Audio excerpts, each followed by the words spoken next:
পবিত্র ঈদুল আজহাকে সামনে রেখে কোরবানির পশু কাটতে নীলফামারীর সৈয়দপুর থেকে রাজধানী ঢাকার দিকে ছুটছেন পেশাদার কসাইরা। সড়ক বা রেলপথে তো বটেই, সময়ের স্বল্পতা আর স্বাচ্ছন্দ্যের কারণে অনেকেই এবার বেছে নিয়েছেন আকাশপথ। সৈয়দপুরে বিমানবন্দর থাকায় ঈদের দু একদিন আগেই বিমানের টিকিট কেটে ঢাকার উদ্দেশ্যে সৈয়দপুর ত্যাগ করবেন কসাইরা। প্লেনে আমাদের সিনিয়র যারা আছে এই তিনজন যাব, আমি যাব, আর দিনাজপুরে একজন আছে। স্থানীয় সূত্রে জানা গেছে, গত কয়েক বছর ধরেই ঈদুল আজহার সময় সৈয়দপুরের শতাধিক দক্ষ কসাই বাড়তি অর্থ আয়ের জন্য ঢাকা যান।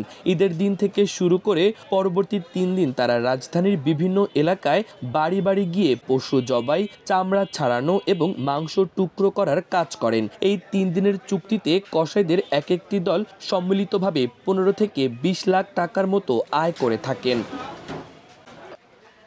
সৈয়দপুরের কয়েকজন কসাইদের সঙ্গে কথা বলে জানা যায়, ঢাকায় পশুর দাম অনুযায়ী মাংস কাটার চুক্তি হয়।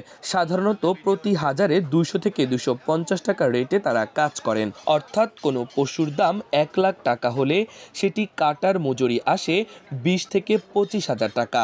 ভালো আয়ের সুযোগ থাকায় ট্রেন ও বাসে করে ঢাকায় যান। অনেকেই যাতায়াতের স্বাচ্ছন্দ্য ও সময় বাঁচাতে বিমানে করে সৈয়দপুর থেকে ঢাকায় যান।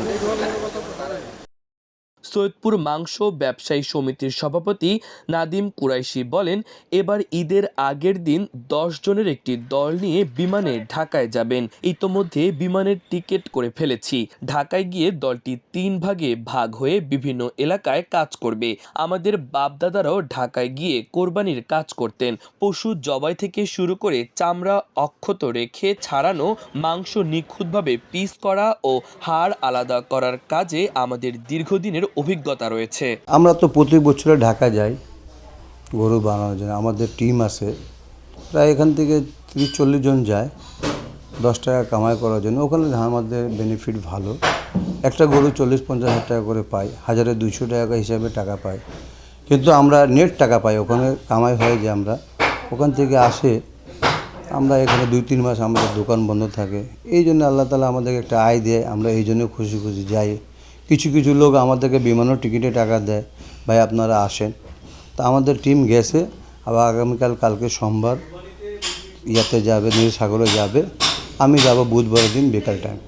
প্লেনে আমাদের সিনিয়র যারা আছে এই তিনজন যাব, আমি যাব, আর দিনাজপুরে একজন আছে, চিলাহাটি একজন আর কসাই সিনিয়র আছে, উনিও যাবে। তা আমরা এই বিমানে যাই, বিমানে যাওয়া আসা আমরা করি না। বিমানে যন্ত্রপাতি আমরা পাঠাই না, আমরা সব ট্রেনে পাঠাই, বাসে পাঠাই। আবার ট্রেনে আমরা আসি, বাসে আসি। প্রতি বছর আজ থেকে না প্রায় 27-28 বছর থেকে আমরা করতেছি। আমাদের ভাই করছে, যারা আমার সিনিয়র আছে তারা করছে, আমরাও এখনও যাচ্ছি। তার অনেক পরিবার মাসখানেক আগেই তাদের বুকিং দিয়ে রাখেন।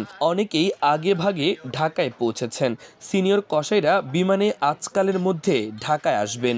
পশু কাটায় সৈয়দপুরের কসাইদের বিশেষ দক্ষতা ও সুনামের কারণেই প্রতি বছর ঈদের এ সময়ে ঢাকায় তাদের চাহিদা ব্যাপক বেড়ে যায়। ফলে বাড়তি আয়ের আশায় উৎসবের এই দিনগুলো নিজ এলাকা ছেড়ে রাজধানীতেই ব্যস্ত সময় পার করেন তারা।